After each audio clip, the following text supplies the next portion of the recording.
नमस्कार।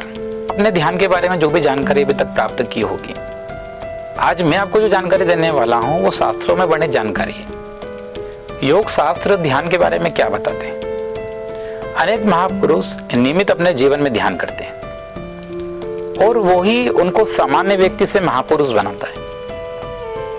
आप देश के प्रधानमंत्री जी को देख लीजिए, बड़े लीडर्स जितने भी हैं देश के, यदि वो अपने जीवन में योग को नहीं अपनाएं, यदि वो ध्यान नहीं करें, तो निश्चित मानिए कि वो इतना अच्छा जो कार्य कर पाते हैं वो नहीं कर पाएंगे। तो भले कोई भी राजनीतिक दल का व्यक्ति हो, जब बड़े स्तर पे जो भी व्यक्ति है वो मेडिटेशन को मानता है, मेडिटेशन के पावर को जानता है, और हम सामान्य व्यक्ति जो भारत का नागरिक है, पूरी दुनिया को योग देने वाला भारत, पूरी दुनिया को ध्यान के बारे में बताने वाला भारत, और हम में से कितने लोग ध्यान करते हैं, यदि उस पर हम आएंगे तो संख्या बहुत कम होगी। यदि हमारे जीवन में हम 5 मिनट 10 मिनट भी यदि डेली लाइफ में ध्यान करते हैं, तो ध्यान करने के बाद के जीवन और ध्यान करने के पहले का जीवन में परिवर्तन आप स्वयं महसूस कर पाएंगे। सबसे पहले हम देख लेते हैं कि ध्यान की परिभाषा क्या है। तत्र प्रत्यक्तानता ध्यानम, पतंजलि योग सूत्र के 3 अध्याय का 2 ये श्लोक है जो मैंने आपको बताया। इसमें उन्होंने क्या बोला ध्यान के बारे में। पतंजलि योग सूत्र ध्यान योग, जब भी योग की बात आती है तो पतंजलि योग सूत्र से हम उसकी शुरुआत करते हैं, आधार ग्रंथों में। तो उसमें बोला गया है कि जहां चित्त को लगाया जाए उसी में वृत्ति एक तार चलना ध्यान कहलाता है। आपने सुना ही होगा चित्त के बारे में।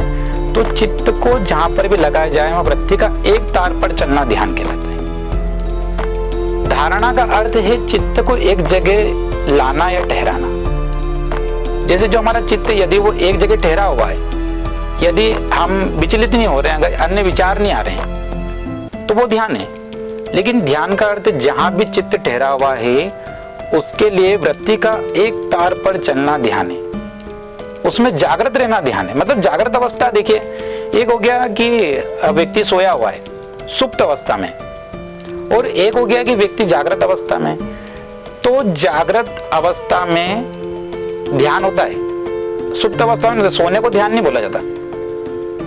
सुप्त अवस्था में ध्यान नहीं हो सकता, जागृत अवस्था में विचार शून्यता की अवस्था ध्यान कहलाती है। जैसे यदि आप जागे हुए हो और विचार शून्यता आपके अंदर है, विचार आपके शून्य, आपके अंदर कोई विचार नहीं चल रहे हैं, तो वो ध्यान कहलाएगा। चित्त की एकाग्रता को ध्यान कहते हैं।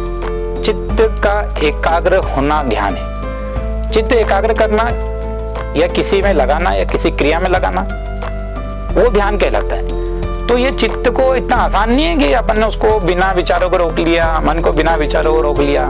ये लगातार अभ्यास से होता है। मैंने इसलिए बोला कि अपनी लाइफ में आप 5 मिनट का ध्यान शामिल करिए, फिर 10 मिनट 15 मिनट आपको अच्छा लगने लगेगा।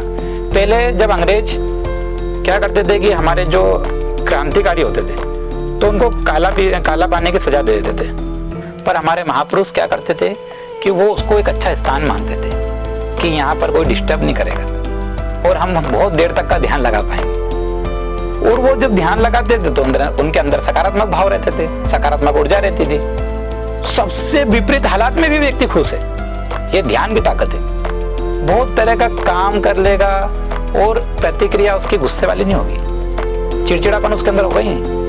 बहुत शांत भाव से वो अपना पूरा काम कर लेगा। ये ध्यान की ताकत है। तो चित्त को एकाग्र करना इतना आसान नहीं, मैंने बताया। तो अब ध्यान जो है वो अष्टांग योग की बात आती है। तो अष्टांग योग की जब हम बात करते हैं, यदि अष्टांग योग को ही मान लिया तो जीवन अपना परिपूर्ण हो गया, तनाव मुक्त हो गया। जो लोग बहुत झूठ बोलते हैं, जो लोग बहुत आडंबर में रहते हैं, जितने ज्यादा वो नियम का पालन नहीं करते, उतना ज्यादा उनका जीवन रोगों से ग्रस्त रहता है। तो रोगों से ग्रस्त रहने का सबसे बड़ा कारण क्या है कि जो सात्विक नियम बताए गए उनका पालन नहीं करना। आपको बोला गया कि भैया आप किसी को दिल मत दुखाइए, भारतीय संस्कृति में तो बहुत मानते हैं, और आप दिन भर ऐसी बातें बोल रहे हैं फोन लगा लगा के लोगों को, जिससे सबका दिल ही दुख रहे हैं। तो क्या आप प्रसन्न रह पाएंगे? कभी भी नहीं रह पाएंगे। तो यम, नियम, आसन, प्राणायाम, प्रत्याहार, धारणा, और 7वें नंबर पे आता है ध्यान, और 8वें नंबर पे आता है समाधि। या अष्टांग योग में 7वें नंबर पे क्या है? ध्यान। तो ध्यान को बहुत महत्वपूर्ण प्रत्येक योग ग्रंथ में बताया गया है। और समाधि से पूर्व की अवस्था है ध्यान। मन को लगाते हुए मन के ध्येय जो होता है उसके विषय पर स्थिर कर लेना, मन को ध्येय के विषय पर स्थिर कर लेना, तो उसे ध्यान कहते हैं। यह ध्यान समाधि सिद्धि के पूर्व की अवस्था है।